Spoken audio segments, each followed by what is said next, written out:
उम्मीद है आपको ये बात समझ आ गई होगी। ये बाइंडिंग एनर्जी कर्व आप दोबारा देख रहे हैं कि अगर स्मॉलर न्यूक्लियाई हैं उनको हम कंबाइन करें जिनकी बाइंडिंग एनर्जी कम है। अगर आप वाई एक्सिस पे देखें, इन पॉइंट्स वाले न्यूक्लियाई को कंबाइन करें अगर, तो हमारे पास एक लार्जर न्यूक्लियाई आएगा। और आप बाइंडिंग एनर्जी कर्व पे इनकी वैल्यूज़ चेक करें कि बाइंडिंग एनर्जी पर न्यूक्लियॉन बढ़ गई है। तो इसका मतलब है कि ये ज़्यादा स्टेबल है। इन दोनों को के मिलने से जो लार्जर न्यूक्लियाई पैदा हुआ है उसकी बाइंडिंग एनर्जी ज़्यादा है। लेकिन अगर आप इनके मैसेज को ऐड अप कीजिए तो वो इसके कंबाइंड मैस से ज़्यादा होगा। सो ये जो फ़र्क है इन दोनों का एम सिग्मा एम और जो इसका मैस है, इसको जब आप माइनस करेंगे, ये जो एनर्जी होगी या मैस डिफेक्ट होगा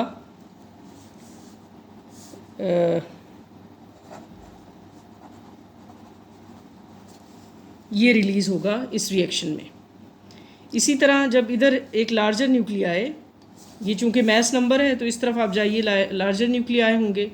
अगर आप अलोंग द एक्स एक्सिस देखें तो ये लार्जर न्यूक्लियाई है, इसकी बाइंडिंग एनर्जी निस्बतन कम है अगर ये स्मॉलर न्यूक्लियाई में करे, ये है। और ये डिफरेंस इन एनर्जी ये होगा। तो ये जब बड़ा न्यूक्लियाई छोटे न्यूक्लियाई में कन्वर्ट होगा तो हम देख रहे हैं इन एक्सिस पे कि बाइंडिंग एनर्जी बढ़ जाएगी, तो यहाँ ज़्यादा स्टेबिलिटी आएगी। और ये रीजन, और इसमें जो iron is the most stable one, इस तरफ वाले ज़्यादा चांस है कि स्मॉलर न्यूक्लियाई में कन्वर्ट हों और एनर्जी रिलीज़ करें, और यहाँ स्मॉलर न्यूक्लियाई लार्जर न्यूक्लियाई में चेंज हों और स्टेबिलिटी अचीव करें।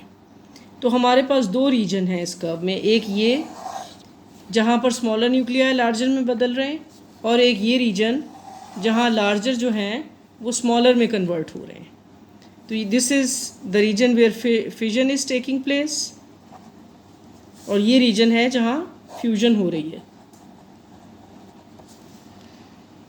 और this is the most stable one, जो कि आयरन है, जिसकी बाइंडिंग एनर्जी सबसे ज़्यादा है।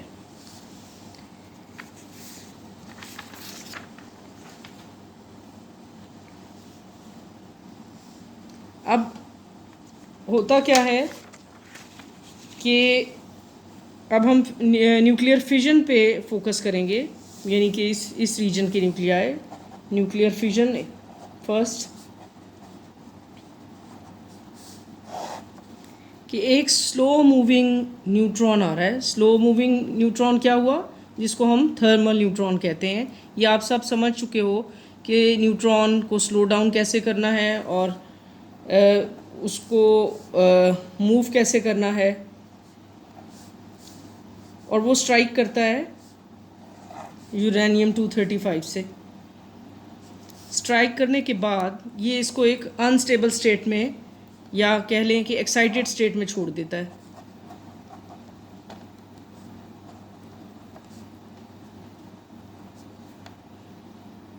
बहुत, this is an unstable nuclei.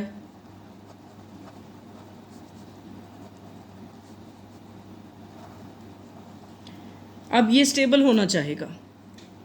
Stable होने का मतलब ये है कि ये स्मॉलर न्यूक्लियाई में कन्वर्ट होगा, और कुछ मसलन बेरियम 156 और क्रिप्टॉन 9236, और साथ कुछ हमारे पास न्यूट्रॉन्स प्रोड्यूस होंगे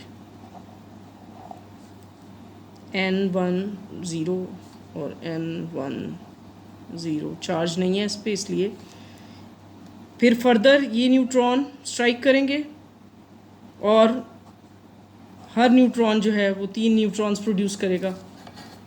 इस तरह ये वाला न्यूट्रॉन 3 न्यूट्रॉन प्रोड्यूस करेगा, ये न्यूट्रॉन 3 न्यूट्रॉन प्रोड्यूस करेगा अगली दफ़ा रिएक्शन से।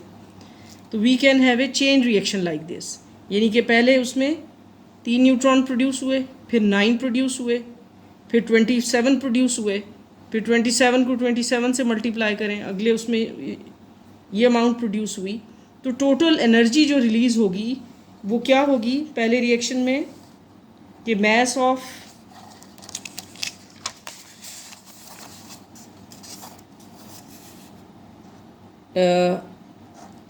न्यूट्रॉन जो कि ये था, mass of uranium 235, reaction products final products क्या हैं, ये दो हैं, इन दोनों के मैसेज सब्ट्रैक्ट होंगे बेरियम का और क्रिप्टॉन का, ये प्रोडक्ट है,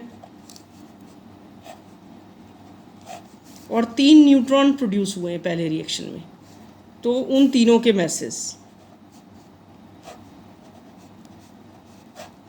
तो ये हमारे पास टोटल डेल्टा एम आ जाएगा,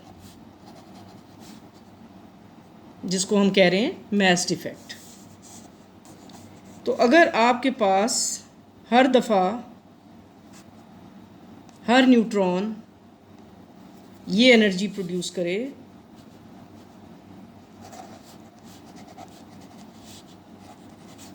तो फिर इस चेन रिएक्शन से आप अंदाज़ा कर सकते हैं कि कितनी एनर्जी प्रोड्यूस होगी। न्यूक्लियर रिएक्टर्स में हम इन कंट्रोल्ड रिएक्शंस भी कर सकते हैं, मसलन कुछ न्यूट्रॉन्स को हम एब्जॉर्ब कर लें और 3 की बजाय 2 न्यूट्रॉन्स प्रोड्यूस हों, तो इस एनर्जी को हम कंट्रोल कर सकते हैं कि कितनी एनर्जी हम प्रोड्यूस करना चाह रहे हैं।